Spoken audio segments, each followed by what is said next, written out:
আসসালামু আলাইকুম। Honours second year compulsory ইংরেজির শব্দ দিয়ে বাক্য গঠনের ক্লাসটিতে সবাইকে আজকে স্বাগত জানাচ্ছি। আজকে যে ক্লাসটি করব এই ক্লাসটির টপিকটা অত্যন্ত সহজ, তবে কয়েকটি স্ট্রাকচার ও বেসিক বিষয় জানা থাকলে আমরা এখানে 5-এর মধ্যে 5 রাখতে পারবো। তাহলে আমরা যদি দেখি যে কি বিষয়টি ছিল, rearranging words to make a sentence. এখন আমরা একটি প্রশ্ন যদি দেখি যে আমাদের বিগত বছরের যে প্রশ্নগুলো ছিল, এই প্রশ্নগুলোর মধ্যে একটি প্রশ্ন যদি আমরা দেখার চেষ্টা করি তাহলে দেখব যে এ পোর এ দি ম্যান হেল্পস জেনারাস, এই যে শব্দগুলো এলোমেলো করে দেওয়া আছে, এই শব্দগুলো কিন্তু এলোমেলো অবস্থায়, এটার এখন বাক্য নেই। তাহলে এই শব্দগুলোকে যদি আমরা বাক্যে রূপান্তর করতে চাই, রিঅ্যারেঞ্জ করে, নতুন করে গঠন করে সাজিয়ে, তাহলে আমাদের কয়েকটি বিষয় আমাদের মনে রাখতে হবে, বিষয় শিখতে হবে, এবং এই বিষয়গুলো বুঝতে পারলে 5-এর মধ্যে 5ই রাখা যায়। তাহলে আমরা যদি এই বিষয়গুলোকে বুঝবার চেষ্টা করি তাহলে আমরা দেখব যে শব্দের প্রথম কাজটাই হচ্ছে শব্দের সিরিয়াল করতে হবে আমাদের। শব্দগুলো আমরা জানি ইংরেজিতে শব্দ হচ্ছে 8 প্রকার: noun, pronoun, adjective, verb, adverb, preposition, conjunction, interjection. এই শব্দগুলোর একটা সিরিয়াল মেইনটেইন করতে হয় একই বাক্যে যখন আমরা ব্যবহার করি। সাপোজ ধরেন কোন একটি বাক্যে আমাদের অ্যাডজেক্টিভ এবং নাউন দুই ধরনের শব্দ আছে, তাহলে কি করব আমরা? তাহলে নাউনের পূর্বে ব্যবহার করতে হবে অ্যাডজেক্টিভ। এই বিষয়টা যদি আমরা আরেকটু ভালো করে বুঝে আসি, দেখে আসি, কোন শব্দের শেষে O U S A L F U L A B L E T I V S I V ED, ED মানে ভার্বের 3 ফর্ম, আই এস এস, এই শব্দাংশগুলো যদি কোনো শব্দের শেষে থাকে সেই শব্দটি হবে অবশ্যই একটি অ্যাডজেক্টিভ শব্দ। আর এই অ্যাডজেক্টিভ কোন একটি বাক্যে অবশ্যই কোথায় বসবে? কোন একটা নাউনের পূর্বে বসবে। অ্যাডজেক্টিভ কখনো একা বসতে পারে না, সবসময় নাউনের জন্য ব্যবহার করতে হয়। অ্যাডজেক্টিভ মূলত কোনটা? যেই শব্দ দ্বারা কোন নাউনের দোষ গুণ অবস্থা সংখ্যা পরিমাণ, দোষ গুণ অবস্থা সংখ্যা পরিমাণ বোঝানো হয়, সেই শব্দটি হচ্ছে অ্যাডজেক্টিভ। এখন আমরা আরেকটি অংশ দেখে আসি, যেমন কোন একটি শব্দ যদি অ্যাডভার্ব হয় তাহলে সেই শব্দটাকে কি করব? অ্যাডভার্ব। অ্যাডভার্ব আমরা চিনতে পারবো কিভাবে? অ্যাডজেক্টিভের সাথে এলওয়াই থাকলে কিন্তু শব্দটা নরমালি অ্যাডভার্ব হয়ে যায়। এখন আমরা যদি এই শব্দটার বিশ্লেষণ দেখে আসি তাহলে দেখব যে অ্যাডজেক্টিভের সাথে এলওয়াই যোগ করলেই মূলত শব্দটা কি হয়ে যাবে? অ্যাডভার্ব হয়ে যাবে। একটি অ্যাডভার্ব বাক্যের কোথায় কোথায় বসে?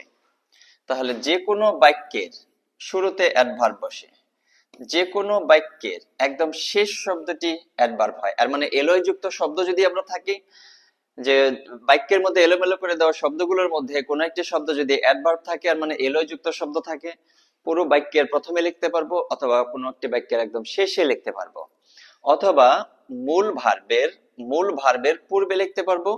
আর যদি মূল ভার্ব ওই বাক্যে না থাকে তাহলে সেই ক্ষেত্রে কি করব? অ্যাডজেক্টিভের পূর্বে লিখতে পারবো। তাহলে আমরা এগুলোর মধ্যে থেকে যদি যে কোনো একটি মনে রাখি, যেমন যে কোনো বাক্যের শুরুতেই এলওয়াই যুক্ত শব্দ ব্যবহার করে দেব, তাহলে আর কোনো ঝামেলা নেই বা প্রবলেম নেই। অ্যাডভার্ব বসে তাহলে বাক্যের যে কোনো বাক্যের শুরুতে, যে কোনো বাক্যের শেষে, অথবা মূল ভার্বের পূর্বে, এই জায়গাগুলোতে অ্যাডভার্ব বসে। তাহলে আমরা অ্যাডজেক্টিভ, নাউন, অ্যাডভার্ব এই শব্দগুলোর যদি আমরা সিরিয়াল মেনটেন করতে চাই তাহলে সেই ক্ষেত্রে আমরা কি করব? নাউনের পূর্বে একটি অ্যাডজেক্টিভ ব্যবহার করতে হবে। অ্যাডজেক্টিভ মানে দোষ, গুণ, অবস্থা, সংখ্যা, পরিমাণ, এগুলো। আর যদি বাক্যে দেখি যে আরো একটি অ্যাডভার্ব আছে তাহলে অ্যাডভার্বটা ব্যবহার করতে হবে অ্যাডজেক্টিভের পূর্বে। আর অ্যাডজেক্টিভ ছাড়াও কিন্তু অ্যাডভার্ব বাক্যের শুরুতে, বাক্যের শেষে, অথবা মূল ভার্বের পূর্বেও ব্যবহার করা যায়।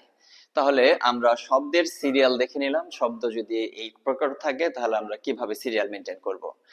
এরপরে আমরা যদি স্টেপ গুলো ভালোভাবে দেখি, যে আমাদের একটি বাক্য গঠনের মোট 4টি স্টেপ রয়েছে। স্টেপ গুলো 4টি কেন, এইটা যদি আমরা একটু দেখি, আমরা জানি কোন একটি বাক্যের সাধারণত শুরুতে সাবজেক্ট থাকে, সাবজেক্টের পরে ভার্ব থাকে, ভার্বের পরে অবজেক্ট থাকে, এবং সর্বশেষ অংশে এক্সটেনশন থাকে। তাহলে এর জন্য আমরা এই 4টি স্টেপ যদি সাজাতে পারি সঠিকভাবে, তাহলে বাক্যটি আমাদের রিঅ্যারেঞ্জ হয়ে যাবে শব্দ দিয়ে। তাহলে স্টেপ নাম্বার 1, আমরা কিন্তু প্রথমেই দেখতে পেয়েছি যে এখানে সাবজেক্ট বসবে কোনো একটি বাক্যে, বাট আমাদের সিরিয়ালে আমরা কিন্তু শুরু করেছি বাক্যের মূল ভার্ব খুঁজে বের করা। বাক্যের প্রথমে মূল ভার্ব খুঁজে বের করতে হবে। কেন বের করতে হবে? মূল ভার্ব বের করতে পারলে মূল ভার্বের সাবজেক্ট এবং মূল ভার্বের অবজেক্ট দুইটি খুব সহজে বের করা যাবে। এর জন্য একটি বাক্যের মধ্যে যে শব্দগুলো দেওয়া থাকবে, এই শব্দগুলোর মধ্যে যেই শব্দটা মূল ভার্ব হিসেবে আমরা মানে খুঁজে বের করব, সেই শব্দটা প্রথমে বসাবো, তারপরে সেইটা অনুযায়ী অন্যান্য শব্দ বসাবো। তাহলে বাক্যের মূল ভার্বের অংশে আমাদের কি কি থাকতে পারে এটা আমরা একটু দেখে নিব। আপনারা যদি চান তাহলে শব্দগুলোকে নোট করে রাখবেন। আর এমনিতেও যদি আপনারা এইখান থেকে নোট করে না রাখতে পারেন, তাহলে ওয়েবসাইটে longolbd.com ওয়েবসাইটে আপনারা এই নোটগুলো পাবেন।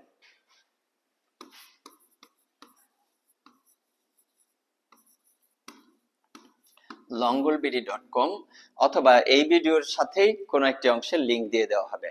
আচ্ছা, থ্যাংক ইউ। তাহলে বাক্যের মধ্যে যদি ভার্বের অংশে একটা মোডাল ভার্ব থাকে, মোডাল ভার্ব বলে অ্যাকচুয়ালি কোনগুলো? Can, could, may, might, shall, should, will, would, এগুলো হচ্ছে মোডাল ভার্ব। মোডাল ভার্ব যদি থাকে তাহলে মোডাল ভার্বটা ব্যবহার করার পরে আমরা বাক্য থেকে খুঁজে বের করব হচ্ছে ভার্ব 1।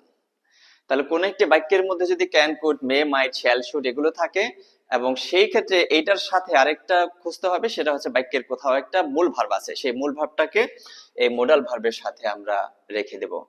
এরপরে আমরা যেহেতু এটা দেখলাম, তারপরে দেখবো হচ্ছে যদি বাক্যের মধ্যে হ্যাভ ভার্ব থাকে কোনো একটা জায়গায়। হ্যাভ ভার্ব কোনগুলো? হ্যাভ, হ্যাজ, হ্যাড, এগুলো হচ্ছে হ্যাভ ভার্ব। হ্যাভ ভার্বের পরে আমাদের দুইটি অপশন। আমরা দেখবো বাক্যের কোন জায়গায় ভার্বের 3 ফর্ম আছে কিনা। যদি ভার্বের 3 ফর্ম থাকে তাহলে হ্যাভ ভার্বের পরে ওই ভার্বের 3 ফর্মটি ব্যবহার করতে হবে। আমরা যদি দেখি যে বাক্যের পরে 3 ফর্ম নেই কোনো জায়গায়, তাহলে খুঁজবো হচ্ছে বাক্যের একটা জায়গায় নাউন আছে, যে নাউনটা হ্যাভ ভার্বের পরে বসবে। তাহলে আমরা বুঝতে পারলাম যে হ্যাভ ভার্বের পরে ভার্বের 3 ফর্ম হবে, অথবা হ্যাভ ভার্বের পরে একটা নাউন ব্যবহার করতে হবে। কোনটা ব্যবহার করব? বাক্যের মধ্যে যেটা থাকবে। কোনটা ব্যবহার করব না? যেটা থাকবে না সেটা ব্যবহার করব না। যদি ভার্বের 3 ফর্ম না থাকে তাহলে নাউন হবে। নাউন তো অবশ্যই থাকতে পারে, নাও থাকতে পারে, তবে সেই ক্ষেত্রে এটা যদি না থাকে তাহলে ভার্বের 3 ফর্ম হবে। আমরা যদি এরপরে বি ভার্বটা দেখি, বি ভার্ব কোনগুলো actually? Am is are, was were, be been being. Am is are, was were, be been being, এগুলো হচ্ছে বি ভার্ব। বি ভার্বের পরে ভার্বের আইএনজি ফর্ম হতে পারে, বি ভার্বের পরে ভার্বের 3 ফর্ম হতে পারে, বি ভার্বের পরে এই দুইটার কোনোটাই যদি না থাকে তাহলে দেখতে হবে যে একটা অ্যাডজেক্টিভ বসবে। অ্যাডজেক্টিভ শব্দগুলো কোনগুলো? এগুলো কিন্তু আমরা ইতিমধ্যে দেখে নিয়েছি। এই মানে নাউনের দোষ, গুণ, অবস্থা, সংখ্যা, পরিমাণ, এগুলো যদি ব্যবহার করি তাহলে সেটা হবে অ্যাডজেক্টিভ। তাহলে আশা করি আপনারা স্টেপ 1টা বুঝতে পেরেছেন, যে স্টেপ 1 এর কাজ হচ্ছে ভার্বের অংশটা রেডি করা। ভার্বের অংশটা রেডি করা কোন একটি বাক্যের মধ্যে যদি দেখি, যেমন এই বাক্যটাকে যদি দেখি, এখান থেকে কয়েকটি বাক্য আমরা যদি দেখার চেষ্টা করি, মোডাল ভার্ব আছে এরকম একটি বাক্য দিয়ে দেখানোর চেষ্টা করি, তাহলে আপনাদের বুঝতে সুবিধা হবে। সুবিধার জন্য এখন যে কোনো একটি বাক্যই দেখি, তাহলে আমরা যেমন এই বাক্যটা নির্বাচন করলাম, এই বাক্যটা দেখব। এই বাক্যটা যখন আমরা দেখছি, এই বাক্যের মধ্যে দেখেন একটি হ্যাভ ভার্ব আছে এখানে, আর উইটা কিন্তু সাবজেক্ট হবে, এটা তো আমরা বুঝতেই পেরে গেছি যে উই সাবজেক্ট হবে এখানে। তাহলে হ্যাভ ভার্বটা ব্যবহার করব আমরা।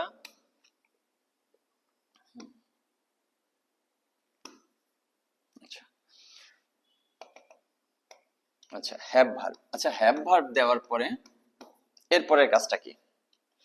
এরপরে দেখেন হ্যাভ ভার্বের পরে কিন্তু আমরা দেখে এসেছি কি কি ব্যবহার করতে হবে। হ্যাভ ভার্বের পরে দেখেছি হচ্ছে এই যে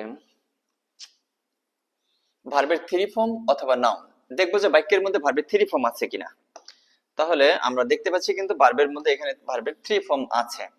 তাহলে এই যে 3 ফর্মটা আছে সেই 3 ফর্মটা আমরা ব্যবহার করব।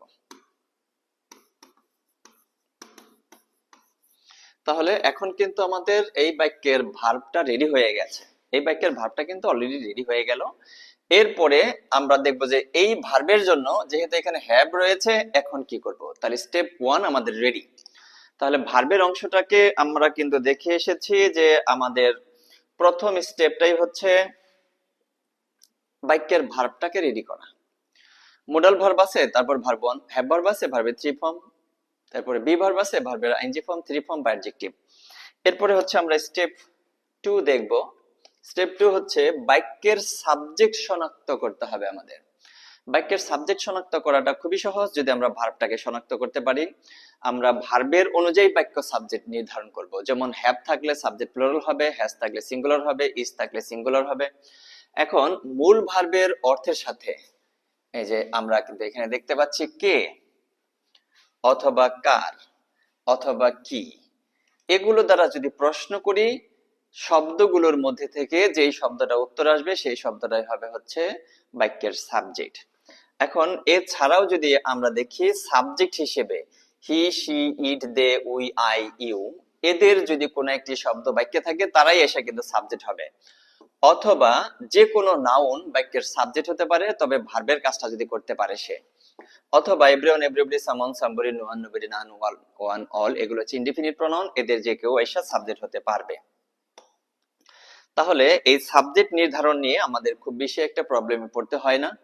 আমরা তাহলে আশা করি আপনারা এই অংশটা বুঝতে পেরেছেন যে আমাদের স্টেপ 2 পর্যন্ত যতটুকু আমরা দেখেছি, স্টেপ 2 পর্যন্ত সাবজেক্ট নির্ধারণ করতে হবে। স্টেপ 1 এ দেখেছি যে প্রথমে আমাদের ভার্ব নির্ধারণ করতে হবে, আর এই ক্ষেত্রে আমরা স্ট্রাকচারাল কিছু বিষয় দেখেছি। এখন এই বাক্যটাকে যদি আমরা দেখি, এই বাক্যের ভার্বটা নির্ধারণ করেছি যেহেতু হ্যাভ ভার্ব, এখন এই বাক্যের সাবজেক্টটা তাহলে কে হবে। তাহলে আমরা দেখতেই পাচ্ছি যে এইখানে একটি সাবজেক্ট আছে উই, তাহলে উই সাবজেক্টটা এখানে সাবজেক্ট হবে। তাহলে আমরা লিখবো হচ্ছে এখানে উই হ্যাভ ডিজিটালাইজড। এই পর্যন্ত তাহলে সাবজেক্ট এবং ভার্ব নির্ধারণ করে ফেললাম। তারপরে আরো আমাদের দুইটি স্টেপ আছে, সেটা হচ্ছে বাক্যের অবজেক্ট শনাক্ত করা, বাক্যের এক্সটেনশনটা গঠন করা। তাহলে আমরা আজকে প্রথম ক্লাসটিতে যে পর্যন্ত দেখলাম তা হচ্ছে বাক্যের সাবজেক্ট এবং বাক্যের ভার্ব। একই সাথে আমরা কয়েকটি স্ট্রাকচার দেখলাম, যে স্ট্রাকচারগুলো ব্যবহার করে আমরা খুব সহজে কয়েকটি শব্দকে সাজিয়ে একটি বাক্যে রূপান্তর করতে পারবো।